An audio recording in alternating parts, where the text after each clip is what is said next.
Yes. After he murdered, cut Yes. people's heads open and drugged them and raped them. Yes. He goes to really. Yes.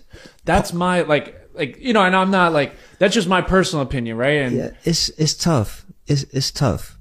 But the thing is, Paul was killing people. Paul was burning. That's not a fantasy story. That's a real life story. Paul, who was Saul from Tarsus, literally was killing people.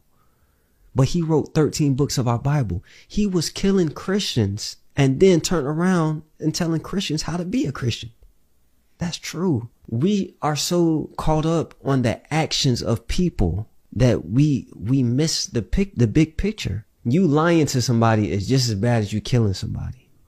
Because sin is sin in God's eyes. If he truly had a heart of repentance and he said, God, Jesus, I'm sorry for this sin that I've committed against you. Man, that man is in.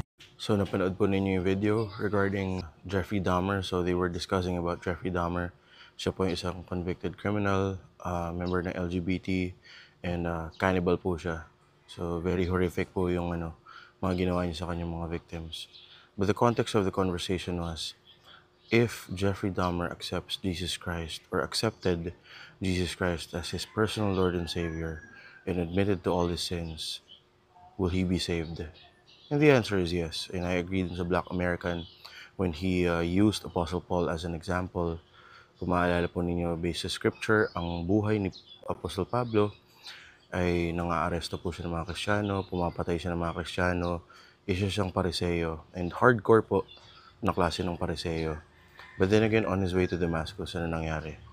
That's how his conversion happened. So there's nothing impossible pagdating sa Panginoon. Imagine, even the apostles, Matthew was considered a traitor by his own people because he was a tax collector.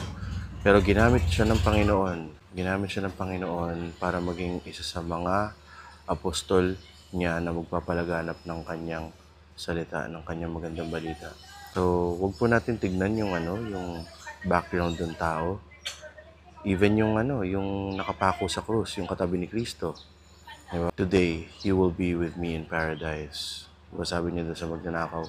Lagi po nating isipin, this person used to be like this and now he is this.